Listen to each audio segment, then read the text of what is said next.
नमस्कार। आप सभी शुक्लागंज के सम्मानित निवासियों को प्रदीप दिवाकर स्वास्थ्य पर्यवेक्षक की तरफ से हार्दिक अभिनंदन और सादर प्रणाम।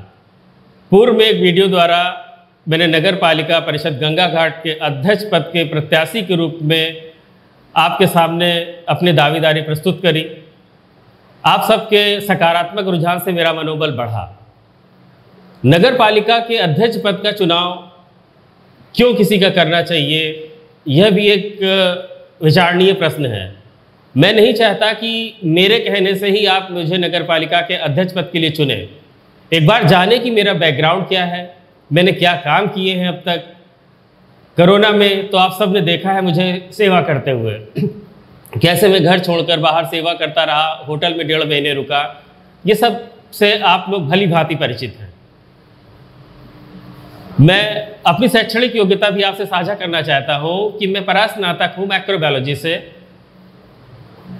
मैं चेयरमैन के प्रतिनिधि के रूप में मैं नगर पालिका परिषद गंगा घाट का चेयरमैन उम्मीदवार, मैं आपसे कुछ चीज़ें साझा करना चाहता हूं कि जो मेरे मन में परिकल्पना है कि मैं नगर पालिका चेयरमैन बनने के बाद क्या करूंगा। आखिर यह भी तो पता होना चाहिए कि जो प्रत्याशी आपके सामने हैं, जिन्हें आप वोट देंगे, वो आपके लिए क्या करेंगे। अभी तक मुख्यतः देखा गया है कि नगर पालिका का मतलब सिर्फ हम लोगों ने यह लगा लिया है कि नाली, खड़ंजा, पार्क, प्रकाश व्यवस्था, जल भराव, बस यहाँ तक नगर पालिका को हम सीमित करके रख देते हैं। जबकि संविधान के 74वें संशोधन द्वारा नगर पालिका को लगभग 18 तरह के कार्य दिए गए हैं जो बाकायदा संविधान में वर्णित हैं। सामाजिक समृद्धि की बात हो, आर्थिक समृद्धि की बात हो, पर्यावरण संरक्षण की बात हो, विकलांग कल्याण की बात हो, इन सब बातों पे तो हम चर्चा ही नहीं करना चाहते। नगर पालिका के विकास की जब हम बात करते हैं तो अधिकतर हमारा विकास सिमट कर रह जाता है राजधानी मार्ग से 100 या 50 मीटर की दूरी पर। हम भूल जाते हैं कि शुक्लागंज की परिधि पर बहुत मोहल्ले और वार्ड ऐसे हैं जहां पर विकास अब तक पहुंचा ही नहीं, या लड़खड़ाता हुआ वो गिर जाता है राजधानी मार्ग से थोड़ा आगे बढ़ने पर। तो मैं आपसे कहना चाहता हूं, मेरा पूरा फोकस और पूरा ध्यान नगर पालिका के हर क्षेत्र पर रहेगा। मेरा ध्यान रहेगा कि नाली, खड़ंजा जैसी और जल भराव जैसी समस्याएं तो मूलभूत समस्याएं हैं। इन समस्याओं के लिए तो नगर पालिका को आम जनमानस कटघरे में खड़ा कर सकता है, क्योंकि अगर जल भराव की स्थिति होती है तो मच्छर पनपते हैं, जिससे वह जानलेवा बीमारियां फैलाते हैं, जैसे डेंगू, इससे कितनी मौतें होती हैं। तो यह नगर पालिका का एक मूलभूत उत्तरदायित्व है, जिससे नगर पालिका पीछे नहीं हट सकती।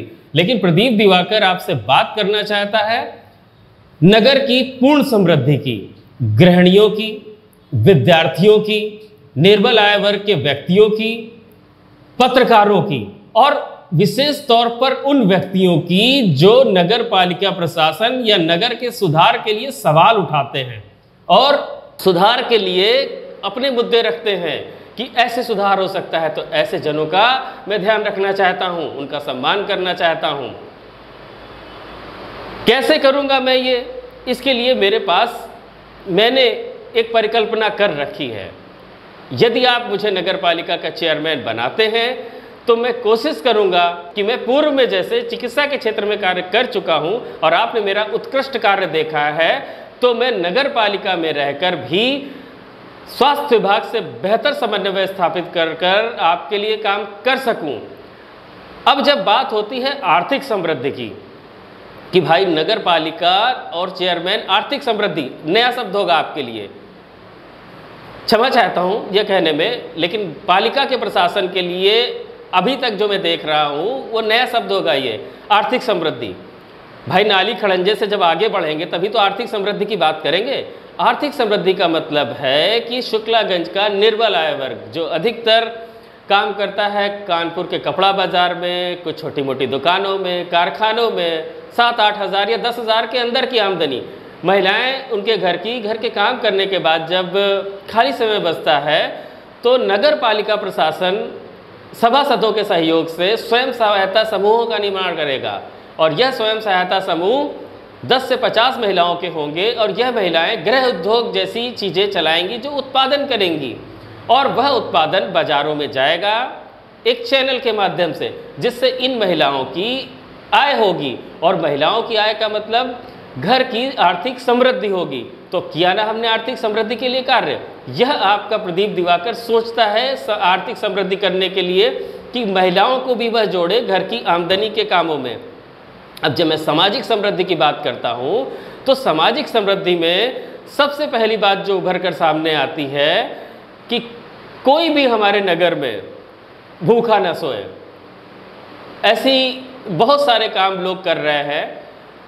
रोटी बैंक की शुक्लागंज के मैं बहुत सराहना करूंगा कि रोटी बैंक काम कर रहा है, लेकिन हमें रोटी बैंक का पूरक बनना चाहिए। नगर पालिका प्रशासन, मैं जब चेयरमैन बनूंगा, यदि आप बनाएंगे मुझे, तो मेरा सपना है कि नगर पालिका में निर्बाध रूप से प्रतिदिन 10 रुपये में एक थाली मिल सके लोगों को, जिसमें दाल चावल सब्जी रोटी हो, 10 रुपये में मात्र। वह निर्बल आय वर्ग के लोग खाएं, और अगर जो भी खाना चाहता है, सबल हो, सभी उसका लाभ ले सकते हैं।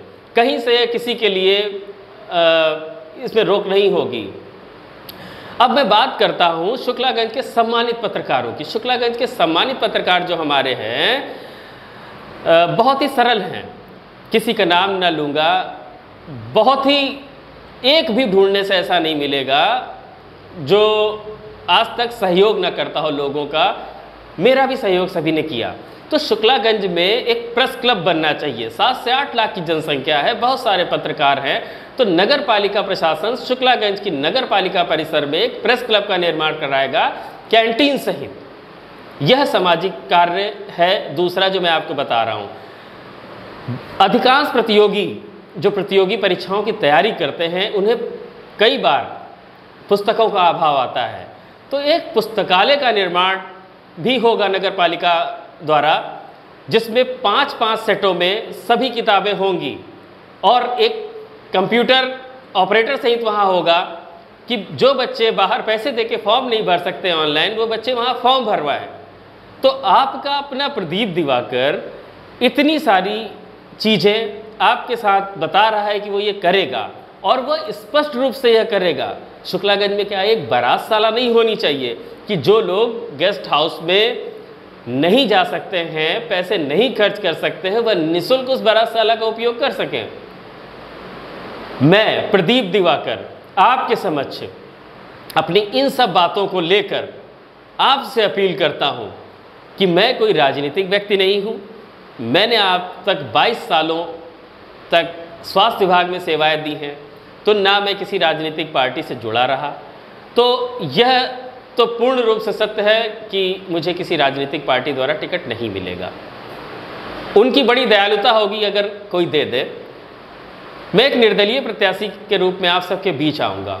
और वैसे भी यह नगर का चुनाव है, यह विधानसभा नहीं है, यह लोकसभा नहीं है, किसी दल की बात नहीं है। यह हमारा, आपका, हम सब का विकास करने वाले का चुनाव है। तो इसमें दल की बहुत बड़ी आवश्यकता नहीं है। अगर आपको लगता है कि आपका अपना प्रदीप दिवाकर यह सब आपके लिए कर सकता है और आप उसके इस सपने को साकार होते हुए देखना चाहते हैं, तो प्रदीप दिवाकर का सहयोग करें। मैं किन्हीं बड़े नेताओं को नहीं जानता, सबको नमस्कार करता हूं, प्रणाम करता हूं, लेकिन मैं अपेक्षा नहीं करता कि वह मुझे कोई टिकट दिलवाएंगे। इसलिए आप सभी मेरा सबसे बड़ा टिकट हो कि आपका मताधिकार मुझे चेयरमैन बनाएगा। और आज ही मैं यह वादा भी करता हूं कि यदि आप मुझे चेयरमैन बनाते हैं तो यह सब अच्छे काम करने के बाद मैं सिर्फ एक पूर्ण काल के लिए चेयरमैन रहूंगा। और आगामी जब भी चुनाव आएगा, ये मेरा वीडियो आप संरक्षित कर लें, कभी नगर पालिका के चेयरमैन पद के लिए चुनाव में नहीं खड़ा होऊंगा। आपकी सेवा लगातार करता रहूंगा। नमस्कार, धन्यवाद।